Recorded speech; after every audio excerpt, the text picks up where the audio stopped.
Innuendo, Book 5 of the Todd Mills Mystery Series. Author R.D. Zimmerman. Publisher Scribble Pub Press, Minneapolis, Minnesota. Narrator Eric Aust. Chapter 30. So I was parked right about here, explained Rollins to his partner, Neil Foster, when I saw this car come out of there.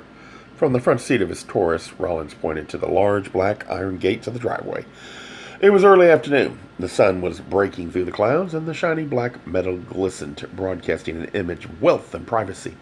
Past the gates and the fence, past the rich green lawn and thick bushes, quietly sat the huge house, though it was the size of a small hotel, and though the grounds were impeccably manicured, the structure and its grounds were deserted. "About what time was this?" asked Foster, seated next to him.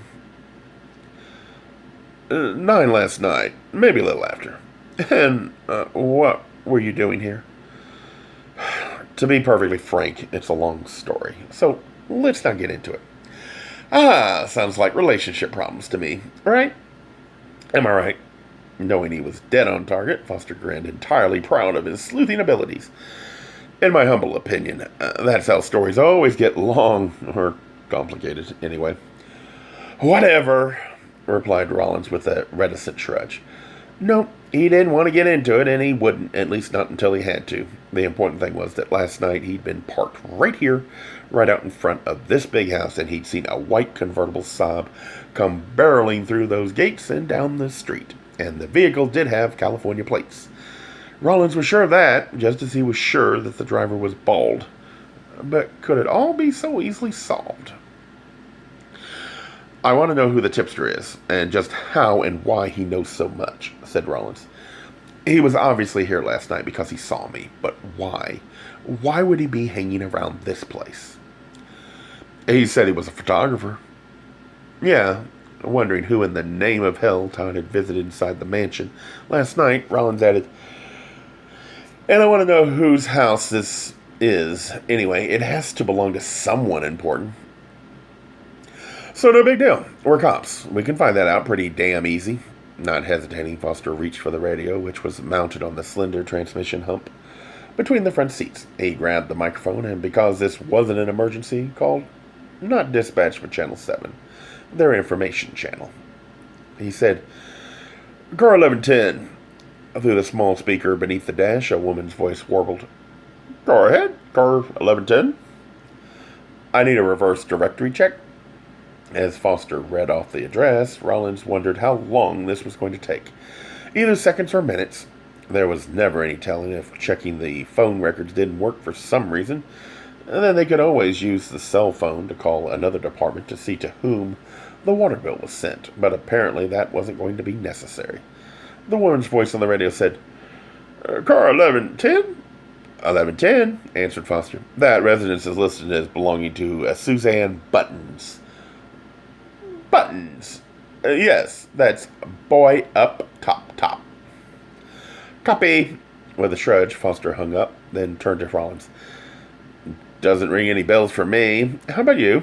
Of course it did. She was no department store heir. No lumber or grain scion, of which there was still a wide smattering in the Twin Cities.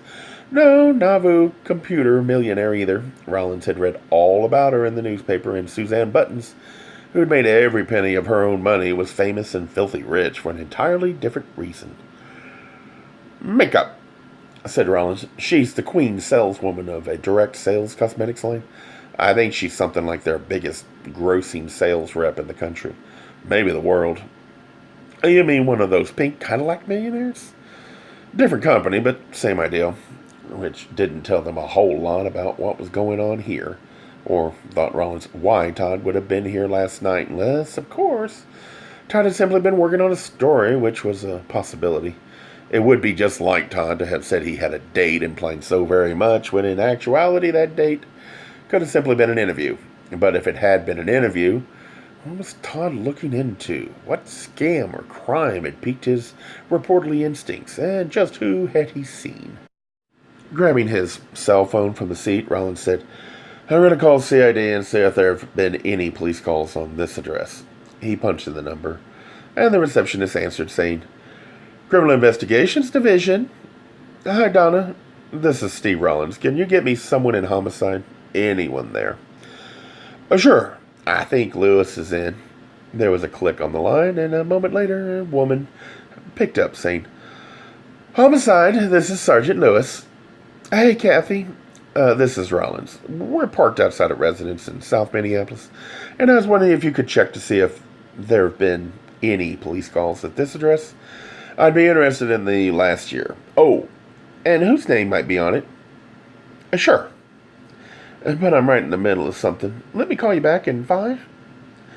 Great, said Rawlings, who then gave her the address as well as his cell phone number. No sooner had Rawlings hung up than Foster ran his left hand over his craggy face and said, You gotta back up a little bit, Rawlings. If we're going to figure this out, you gotta tell me what you were doing here last night. Just some general information. That's all I'm asking for. The problem, of course, was that there wasn't much more to tell. Squirming in his seat, Rawlings stared at the yellow brick mansion that was bathed in the bright, cool light. Did he really want to drag Todd into this, or was the cat already out? Okay, began Rawlings hesitantly. You're right. Todd and I are having problems, but I really don't want to get into it. Not just yet, anyway. I mean, I'd like to keep this simple, but I was out here last night, and he was in there. Todd was inside the house. Ah, shit, thought Rawlings. Foster was a bulldog of an investigator, and a great one, too. One chomp into something, and he never let go. Yeah, right. Todd was in there. And, well, so I'm sitting right about in this exact spot when a white Saab came pulling out. I was really curious who was in the car. Actually, I thought Todd was with some guy, so I followed it for a block and then pulled up alongside it. Okay? Maybe it was a little stupid of me, but I did it. And there was only one person in it, some guy, big, bald, and that was it. I looked at him. He glanced briefly at me, and then I drove on. Can you ID this guy? Sure, I think so. Good. Returning to the Achilles heel of this, Foster asked. But Todd is involved in this somehow. Not involved. Not that I could see, anyway, but he was here last night, obviously meeting with someone. Have you talked to him about it? Have you asked him why he was here? I mean, that would be the logical place to start. Yeah, of course, but... Rawlings shook his head. Ah, shit. Todd and I have got a few things we need to talk about, and I really don't... Hey, interrupted Foster, raising his right hand and pointing across the street. It looks like something's going on at the Magic Kingdom. Rawlings looked over, saw the wrought iron gates begin to swing automatically open in a Grand Manor-like way. Spying no car, he turned and looked up the street, then glanced in his rearview mirror. Nothing. Turning his attention back to the house, at first all appeared quiet, even desolate. The next moment a car came speeding out from behind the north wing of the house. Wait a minute. Wait a minute, muttered Rawlings, his eyes trained on a white vehicle. This could be our lucky day. Is that it? It was white. It had a black roof, and yes, it was a Saab. Yep, replied Rawlings, watching as it rushed up to the stately gates, then passed through and turned right. And it's coming this way. Look at me, Rawlings, commanded his partner. You were here last night, and this guy can probably recognize you, too. After all, you drove right up alongside his car. So just play along and look right at me so that he can't see your face. We're just sitting here, talking, gabbing, minding our own business. Right? Right? Trying to obscure his face, Rawlings ran his left hand through his hair and turned toward Foster at the same time, demanding, Can you see who's driving? Is it him, a bald guy? Can't see, not yet. It's a white Saab, black convertible roof. No doubt about that. Just one guy in the car. He's coming this way. Don't look over, Rawlings. I think he's checking us out. He's got sunglasses on, so I can't really tell, but I think he's looking this way. And yes, big guy, completely bald. Maybe his head is shaved, but it's gotta be him. The same guy you saw last night. Forcing himself not to turn around as he heard the car go shooting past, Rawlings demanded, What about the plates? Are they California? Ah, you bet. Can you get a number? Okay. Let me see. Got it, said Foster, who quickly started jotting it down. Excellent. His eyes still on the speeding vehicle, Foster added. Yeah, but I think we've been made. Oh my God. That tip caller was just a little gold mine of information. Rollins reached for the ignition. Shall we? Yeah, like right now. Rollins brought his car to a roar of a start, then stomped on the gas and steered the Taurus in a screeching U-turn as he did so. Foster reached again for the radio, this time calling dispatch. Car 1110. Go ahead, car 1110. Emergency check on a California plate, he said, and then read off the plate number. As before, Rollins knew this could be instant information, data the computer could retrieve in seconds, or something that could take 10 minutes or more to access in the meantime. They couldn't lose him, and Rollins didn't waste a moment speeding after the Saab, which had already disappeared around one of the undulating bends of Mount Curve. He passed a towering castle-like house on his left, a red brick mansion with a slate roof on his right, and then came around a slope and saw nothing, only a quiet street lined with huge homes and the last of the century's majestic elms. Shit, muttered Rollins. With the microphone in hand, Foster calmly pointed ahead, saying, I bet he turned left just up there. It was actually the only possibility, and Rollins raced toward the next street, braking at the last moment, then swooping around the corner much too fast. And there was the white Saab accelerating with each moment and shooting down the perfectly straight block, which was lined with tall, clapboard houses with midwesternly front porches. Noting how fast the Saab was shooting along, Rollins, pressing the gas pedal to the floor, said, Obviously you were right. He made us as soon as he came out the gates. So he's worried enough to be on the lookout, which means things are getting curiouser and curiouser. Yeah. As the Saab approached the intersection ahead, Rollins asked, So what do we do? Pull him over? He's speeding, that's for sure. We could ticket him for that and reckless endangerment. You got a Kojak with you? It's right here, replied Rollins, reaching under his seat and pulling out a small red bubble of a light. Into the microphone, Foster said, Car 1110. Go ahead, car 1110. Any information on that plate check? The voice over the radio speaker replied, Still checking. Their computer was linked to the NCIC, which, in turn, would check the California Department of Transportation's records in Sacramento. So they should be able to get a name on this guy, but then they'd have to call down to criminal history, which was part of the court services division, to see if he had any record. Tossing the end of the Kojak light at Foster, Rollins said, Get this thing plugged in, would you? As he grabbed the end and crammed it into the cigarette lighter, Foster said, This guy's scared, shitless. There's no doubt about it. Think we should call for a MARC squad? Yeah. Up ahead, a long yellow school bus rumbled through the intersection. The Saab's brake lights flashed red, and then the bald man turned left, following after the bus, his tires squealing as he barely made the turn. In an instant, he disappeared around a white house with a tall stand of lilacs. As they neared the cross street, Foster placed one hand on the dash. How's this thing corner? We'll find out, replied Rollins. Rollins rolled down his window and was about to reach out and slap the Kojak light and its magnetic base on the roof. But there wasn't enough time. Instead, he clutched the steering wheel with both hands and swerved as far right as he could, like a race driver approaching a difficult turn. Rollins didn't brake, but only let up on the gas. Then, swooping to the left in as wide a turn as possible, his tires screamed and the car dipped deeply to the opposite side. It suddenly became clear that he was going too fast, that he might not be able to control the car, and Rollins was tempted to tap the brakes, but didn't for fear of rolling. All he could do was clutch the wheel, hold it steady, and as he did so, he checked the streets, feeding into the intersection, relieved at least that no one was approaching. But he couldn't do it, couldn't quite control the car, and the lighter rear end of the vehicle started fishtailing out to the side. He punched the brakes once, then lit up. Damn it! Cursed Rollins. With a large scream of burning rubber, they skidded sideways into the intersection.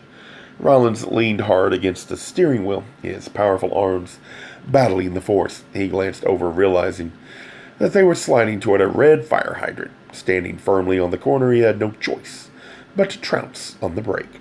They swirled around 180 degrees, then in one noisy second came to a jerk of a halt. His eyes wide, Foster looked straight at Rollins and said, Well, don't stop now. Rollins took a deep breath, pressed down on the gas, then spun the steering wheel in the opposite direction. In a moment, they were whipping around once again in pursuit of the white Saab, which had just soared past the yellow school bus like a hawk, swooping past a hare. The radio cracked, and the dispatcher called, "Car 1110." Lifting the microphone to his mouth, Foster said, 1110. That California plate comes back clear. A white 1998 two-door convertible. Saab, registered to Victor Michael Redzinski. Date of birth, August 23rd, 1959, of Santa Monica, California. Copy. Foster glanced at Rawlins, saying, "That's gotta be him. Do we need a driver's license check?" Rawlins nodded, wanting it all, height, weight, eye color, and said, "Yeah. Let's get as good a physical description as possible."